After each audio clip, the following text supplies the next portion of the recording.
Hello, hello. Welcome to the Chief of Staff Chronicles. This is my new series that I'm kicking off every Wednesday. You're going to find me here.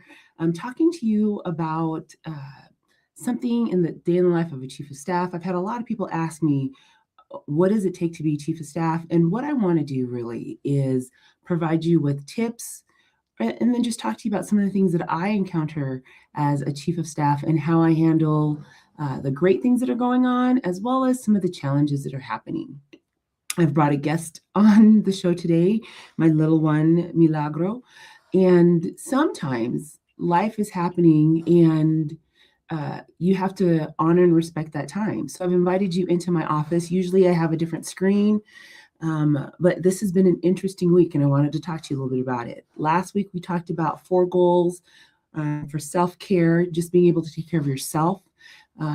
And I emphasize that this isn't a New Year's resolution, but it's really things that you want to do as you're putting time away for yourself to make sure that you are taking care of yourself, and then finding one thing that you want to improve upon. And then you're going to evaluate every quarter and make adjustments as necessary. So then it becomes something that is doable, as well as something that you are constantly working on, because we know New Year's resolutions, we start hard in January. Some of us make it into February, and by March, we've fallen off. So we don't want to do that. And so I wrote down a couple of notes of things that I wanted to share with you while we are chatting. This week, like I said, has been a challenging week. It's felt like the world has been on fire for a while. And being able to cope, work. Some of you are unemployed or transitioning. Some of you have families. Some of you are single. Whatever your situation is, when you're dealing with a world that feels like it's on fire, it can be overwhelming. And at the start of this week, on top of the good murder that occurred, which was extremely unfortunate, in my neighborhood, somebody was killed. And then the city over, 2 people were killed at a funeral. And that same day on the highway, a pedestrian was hit and killed.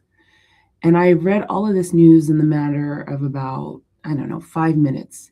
And my mind couldn't cope. So what do you do?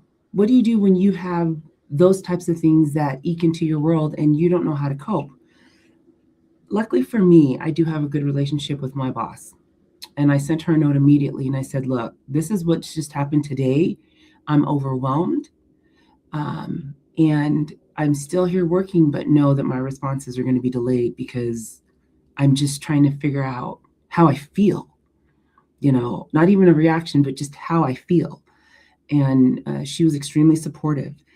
Some of you may not have that situation. Talk to a good friend and tell them, this is what's going on in my mind. I just needed to verbalize it, and I need to know that you're there for me as I'm dealing with this.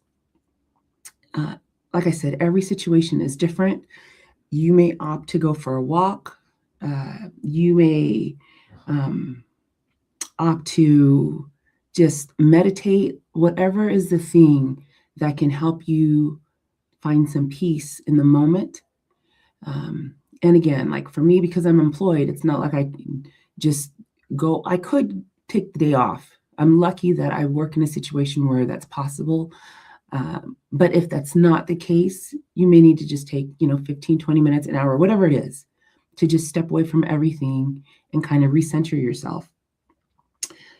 One of the things that I love to do when I'm feeling pressed or challenged, or it just feels like life is life and too hard for me, is I start to think about the good things in my life, my health, my home, my family, my friends, the ability that I have to read and write, like just anything. The reason that I have my little one with us today is because I focus on her. I literally will step away from my computer and I will play with her, and she starts to talk to me and I talk with her. And we are having a conversation in baby talk. And I do that until my mind feels somewhat settled and I'm kind of in a better place. That doesn't happen immediately, but that's what I'm encouraging you to do is to find what are the things that can bring you some peace as life is lifing with you. I've added my link to the comment.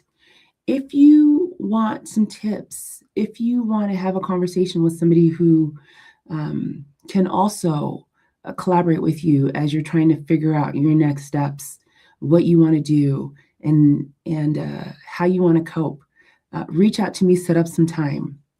A lot of you know that I'm the Chief of Staff Architect, and so I work with strategic operators and professionals all of the time who are either stepping into this role or they're in this role and they want to be able to navigate it.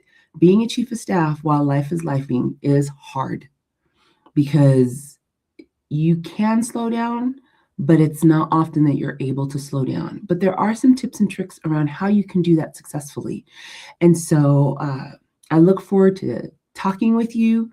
Like I said, click on the link, book some time with me, and let's talk about what 2026 is supposed to do for you and what you want to get out of 2026.